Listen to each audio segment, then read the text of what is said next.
वाटत नव्हतं की देवेंद्र फडणवीसांवर असं पारिवारिक संकट कोसळेल. ज्या संकटाची कधीही कोणीही अपेक्षा सुद्धा केली नव्हती. या राज्यामध्ये देवेंद्र फडणवीसांच्या पत्नीबद्दल, देवेंद्र फडणवीसांबद्दल अशा प्रकारची गोष्ट कोणी बोलू शकत नाही, असं सर्वांना वाटत होतं. मात्र ही धक्कादायक गोष्ट घडली आहे. देवेंद्र फडणवीसांच्या बायकोबद्दल जे विधान आलंय, ते अतिशय धक्कादायक आहे. आणि त्या विधानामुळे देवेंद्र फडणवीस आता नेमकं काय करतात, देवेंद्र फडणवीसांनी नेमकं काय केलंय आणि पुढचे पावलं काय उचलली गेली आहेत, नेमके काय बोललेत ती महिला, हेच आपल्याला या व्हिडिओमध्ये थोडक्यात समजावून घ्यायचं आहे. नमस्कार, मी रणजित. मुद्दा हक्काच्या या चॅनलवर तुम्ही नवीन असाल तर चॅनलला सबस्क्राईब करा, कारण आपल्या चॅनलवर आपण असेच वेगवेगळे विविध माहितीपूर्ण व्हिडिओज खास तुमच्यासाठी घेऊन येत राहत असतो. मंडळी, देवेंद्र फडणवीस आणि अमृता फडणवीस. अमृता फडणवीस या गायिका आहेत, देवेंद्र फडणवीस हे राजकारणी आहेत. आता टीका टीका म्हणलं तर देवेंद्र फडणवीसांमुळे अमृता फडणवीसांवर होते. याचं मुख्य कारण म्हणजे देवेंद्र फडणवीस हे राजकारणी आहेत, मोठे राजकारणी आहेत, मुख्यमंत्री आहेत आणि याच्या आधी सुद्धा मुख्यमंत्री राहिलेले आहेत, विरोधी पक्षनेते पद त्यांनी भूषवलेले आणि जे भाजप भारत राज्याचा मोठा पक्ष आहे, भारत देशाचा पक्ष आहे, त्या भारत देशाचे भावी पंतप्रधान देवेंद्र फडणवीस होऊ शकतात आणि त्याच्यामुळे देवेंद्र फडणवीसांवर मोठ्या प्रमाणामध्ये टीका टिप्पणी ही बऱ्याच लोकांकडून होत असते. आता देवेंद्र फडणवीस या लोकांकडे लक्ष देत नाहीत. देवेंद्र फडणवीस पुढे चालत राहतात. देवेंद्र फडणवीसांना माहिती आहे आपण राजकारणामध्ये कोणी कितीही शिव्या दिल्या तरी आपल्याला पुढे चालायचंय. पण आज जी शिव्या दिल्या गेल्यात, आज जी गोष्ट बोलली गेली आहे, आरती मोरे नावाच्या एका गायिकेकडून, त्या गायिकेनं थेट अमृता फडणवीस यांच्यावर मोठ्या प्रमाणामध्ये टीका असं सोडले.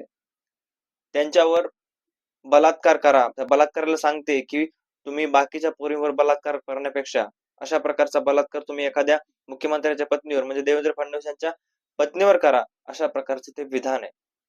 कारण हल्ली बलात्कार खूप वाढलेत आणि त्या बलात्काराला अनुसरून ते बोलत होत्या, आरती मोरे नावाच्या एक गायिका. आणि या सगळ्या गोष्टीमध्ये अशा प्रकारचं विधान त्या बोलून गेल्यात आणि कुठेतरी महिलेनंच महिलाचा सन्मान हा करायला पाहिजे होता, मात्र तोच सन्मान कुठेतरी गुंडाळलेला दिसला आणि कुठेतरी महाराष्ट्राला कलंक लागल्याची भूमिका आता एका महिलेच्याच नावाने महिलेवरच केलेल्या अशा गोष्टी खरंच किती वेदनादायी आहेत महिलांसाठीच. कारण एखादी महिला सांगते की एखाद्या महिलेवर बलात्कार करा, म्हणजे अशा प्रकारची वेळ एखादी महिला जर एखादी महिलावर आणत असेल तर नेमकं आता करायचं काय आणि गोष्टी परत पुढे न्यायच्या कशा. जे देवेंद्र फडणवीसांनी आपलं जीवाचं रान केलं स्वतःच की आपल्या महाराष्ट्रासाठी, आपल्या भारतासाठी आणि आपल्या देशासाठी. परिवाराचा विचार केला नाही, कित्येक लाखो शिव्या देत आहेत, कोणी उलट शिव्या देतं देवेंद्र फडणवीसांना, म्हणजे ते सगळं सोडून देतात. पण अशा प्रकारची जर गोष्ट त्यांच्या परिवारावर येत असेल, अशा प्रकारची गोष्ट जर त्यांच्यावर येत असेल तर खरंच वेदनादायी आहे आणि कुठेतरी सामान्य माणसाला सुद्धा न पटणारी गोष्ट आहे. आणि ज्या व्यक्तीने ही गोष्ट बोलली आहे म्हणजे आरती मोरेंनी ही गोष्ट बोलली आहे, त्यांना सुद्धा कदाचित या गोष्टीचा पश्चाताप होत असेल की आपण चुकीचं बोललोय. कारण एखाद्या महिलेवर अशा प्रकारची गोष्ट करणं किंवा अशा प्रकारची गोष्ट बोलणं हे खरंच चुकीचं आहे. आणि या सगळ्या गोष्टीमुळे आता आरती मोरे यांच्यावर महिला आयोगाने थेट कारवाई करावी अशा प्रकारची मागणी होत आहे. महिला आयोगाने सुद्धा याची दखल आता घेतलेली आहे. या सोशल मीडियावर प्रचंड व्हिडिओ त्यांचा व्हायरल झालेला आहे आणि यामध्ये लवकरात लवकर कारवाई सुद्धा केली जाणार असल्याची बोलले जात आहे. त्यामध्ये आपण बेताल वक्तव्यामध्ये बऱ्याच वेळेस बऱ्याच महिलांबाबत अशा प्रकारच्या गोष्टी बोलल्या गेलेल्या आहेत आणि काहीतरी चुकीचं बोलले गेलेले आहे. त्यावेळी सुद्धा महिला आयोगाने दखल घेतलेली आहे आणि यामध्ये सुद्धा आता मोठ्या प्रमाणामध्ये महिला आयोगाने दखल घेतल्याचं दिसून येत आहे.